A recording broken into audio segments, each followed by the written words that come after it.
Welcome everyone to A Moment with Dr. Yuzi. Here is a very safe space for everyone to learn a thing or two about our health. Like we know, health is wealth. On today's episode, we will be discussing the topic things you need to know before your next pregnancy.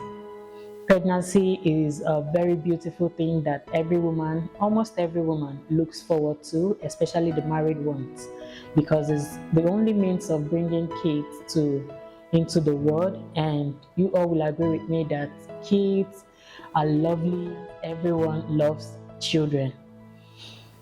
That is why we need to look into the things we need to do before we get pregnant so we get it right. Now, number one, why do you want to have kids? For those getting pregnant for the first time and for those going for their third, second, or fifth babies, why do you want more kids? You have to be sure that it's out of a personal conviction and desire that you want to get pregnant and have kids, not because you're under pressure to please anyone or to oppress anyone. It's not a competition. Number two, are you ready to start having these kids? Haven't been convinced that you want kids for your personal reasons. Now, are you ready to start having them? Don't say your friends or your parents or sisters started having kids at 20 or 22, so you will not put yourself under pressure to meet up. No, you have to do it when you're ready. You must be mentally, emotionally, physically, financially, and otherwise ready before you start having these kids. Because if you go into it carelessly, along the way you might become frustrated, and that's when we begin to see cases of abortions or people dumping their kids in the orphanage home or in the refuse dump or with their aged parents in the village. And you don't want that to be your case, right? Number three, your menstrual history. You need to have a good knowledge of your menstrual cycle, the number of days that your menses flow for, then your cycle, that's from the first day of the first menses to the first day of the next one.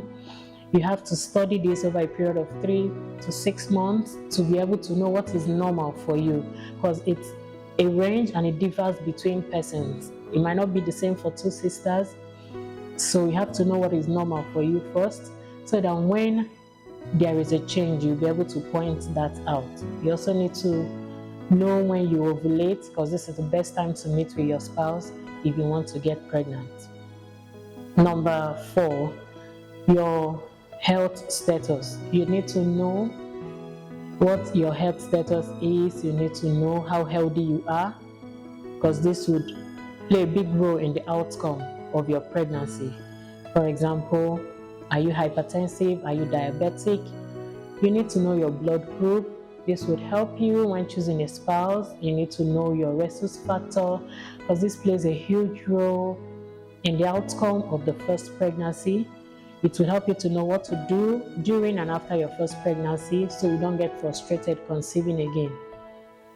Number five, you need to know your family history. By family history, I mean people that have been pregnant before you in your family. How did their pregnancies go? Were there any health challenges? If there were, you need such information to be related to your doctor, because it would help him in your management. For example, we have cases like hypertension in pregnancy. In this condition, though some people are ordinarily not hypertensive, but once they take in, they become hypertensive. So in such case, you need to let your doctor know so that he will be able to manage you very well during your pregnancy. Number six, you need to know a thing or two about pregnancy. Pregnancy is not a joke, so you can't just dabble in. And you can't appear pregnant being a novice. You need to know that there are signs and symptoms that comes with pregnancy. There are body changes. There are a lot of things, funny cravings, and also know that it's for a period of 9 months, divided into three. the first 3 months, that's the first trimester, the second 3 months, the second trimester, and the third 3 months, that's the third trimester. And these symptoms and changes, they differ from person to person, and they also differ from pregnancy to pregnancy. In case you're going for your fifth or sixth child, it might not be the same with the first one. So you need to have all these at the back of your mind to know what to expect.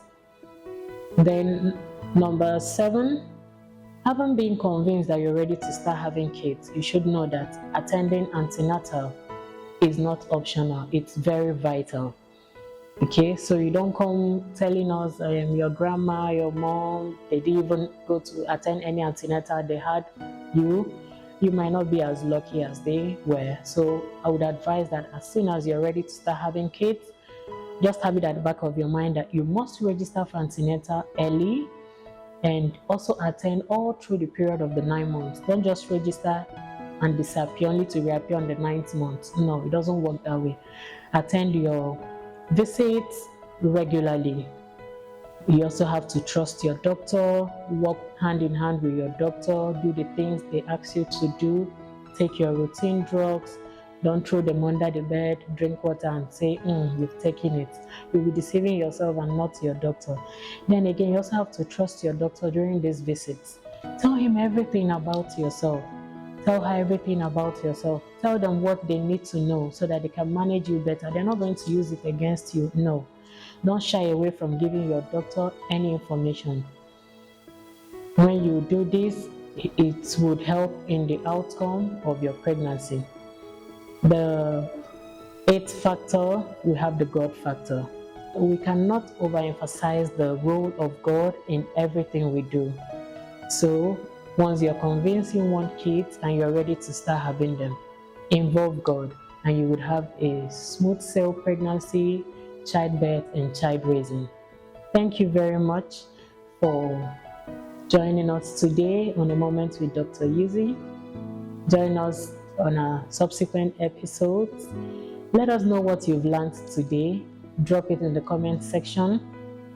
If you also have any contributions or questions, feel free to drop them or reach us via our email address that will be dropped in the comment section also. And don't forget to subscribe and click the notification buttons on our YouTube channel so you know when next we come online.